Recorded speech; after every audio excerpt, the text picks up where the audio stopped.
Olá, bom dia, boa tarde, boa noite e boa madrugada, tudo bem, pessoal?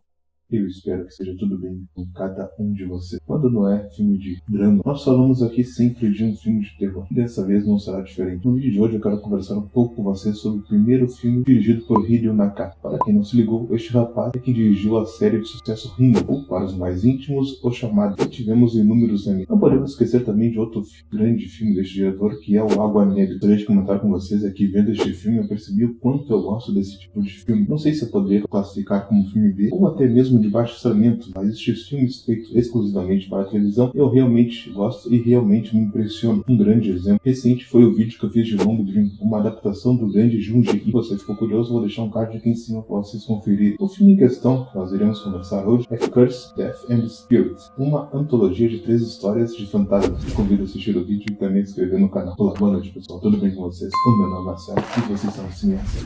Roda a vinheta.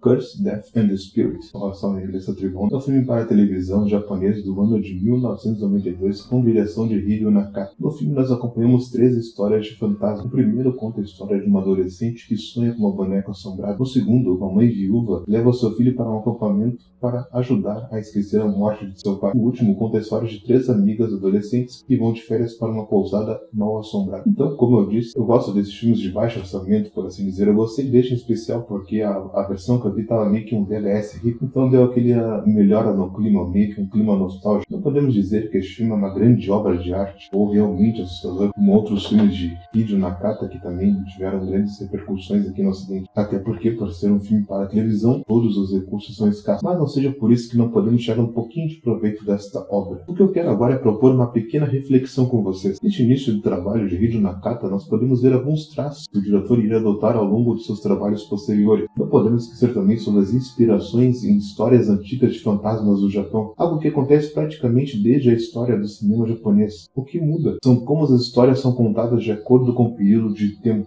O quanto elas se modificaram, o significado continua o mesmo. Vou explicar melhor. A inspiração em Yuri, ou até mesmo um fantasma japonês, que é totalmente diferente de um fantasma ocidental, não vem apenas do cinema, mas muito antes, quando tínhamos os grandes espetáculos de teatro, tanto o Kabuki quanto o No. Um grande exemplo é a história de fantasma mais conhecida do Japão, o fantasma de Otsuya, ou Otsuya Kaidan, que foi um conto de Kabuki que teve inúmeras adaptações para a tela. Porém, cada adaptação conta, além de contar com a visão do diretor, ela refletia as questões daquela época. Um grande exemplo disso, a deformação do rosto naquele fantasma na versão de Nobu Nakagawa, de 1960, refletiu um pouco as consequências da bomba atômica que as pessoas ficavam, algo que não teve, obviamente, nas versões anteriores. Mas o bojo da história continua o mesmo.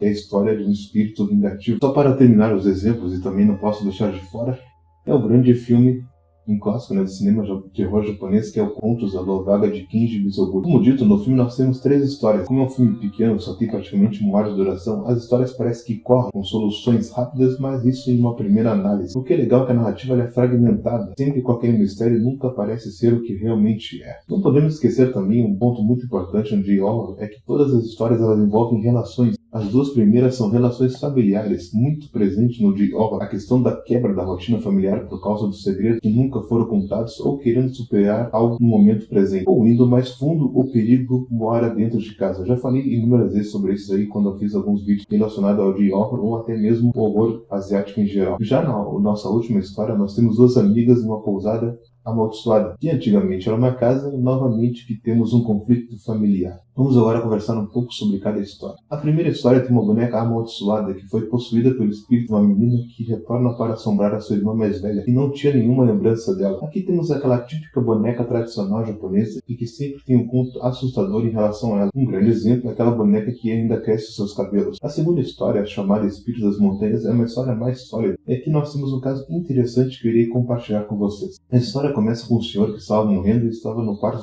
salva sua esposa e seu filho. A criança, por sua vez, vê o pai se despedindo e indo para os céus. Eu até pensei que o pai da criança fosse o Takeshi Kitano, mas não era. As expressões, o rosto era bem parecido. Após a morte do pai, a criança se tornou introspectiva e também estava muito triste. Então a mãe decide ir a ele para um acampamento, mas não sabia que lá habitava um espírito de uma mulher que estava à procura de seu filho perdido. Então ela pensa que o guri é o filho desaparecido e tenta levar o garoto. A salvação foi o pai do garoto, que apareceu como se fosse um anjo, com uma grande luz atrás, e deixando aquele espírito na escuridão. Agora, por que essa história é interessante? Bom, temos alguns aspectos que temos que notar aqui. O primeiro é que normalmente o espírito é o de uma mulher, como realmente aconteceu nessa história, e essa mulher está em busca de vingança ou algo que não resolveu em vida, que no caso seria encontrar o seu filho. Ou em outros casos, no filme de terror, temos a vingança. Na verdade, essa questão de termos uma mulher como espírito vingativo tem uma justificativa do porquê sempre ser uma mulher. Porque na cultura japonesa, claro que antigamente, não sei dizer agora, mas de acordo com estudos, na verdade, isso tem a ver com a mulher sempre ser submissa. E por isso, quando morriam normalmente de forma injusta, elas voltavam para se vingar ou, como dito, para resolver assuntos não resolvidos. Já o espírito de um homem normalmente não tem. E quando tem, é apenas uma mera figura que ainda não aceitou a sua morte, ou um samurai errante que ainda fica em seu clã.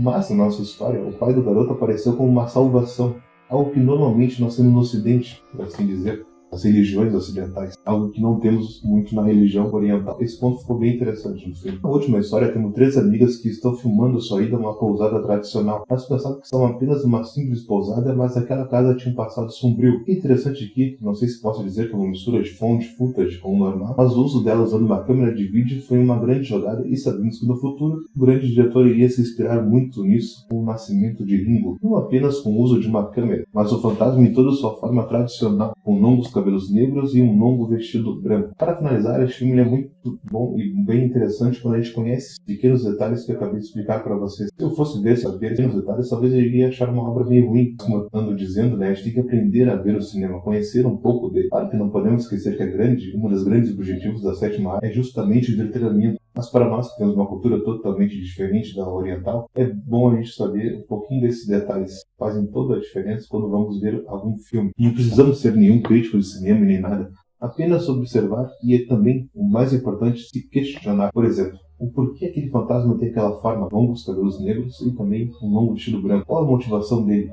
E algo que é além do que é mostrado, pequenos detalhes e querer pesquisar mais sobre o J-Horror e também o horror asiático em geral. Bom, pessoal, se você ficou até aqui, eu agradeço a presença. Eu espero que tenha absorvido alguma coisa nesse vídeo. Como eu sempre digo, se vocês tiverem a oportunidade de assistir, eu recomendo. Lembrando que eu não posso colocar nenhum link aqui no YouTube, mas se vocês procurarem direitinho, irão encontrar. Se você gosta de horror, eu vou deixar na descrição um vídeo especialmente sobre este assunto. Muito obrigado e até.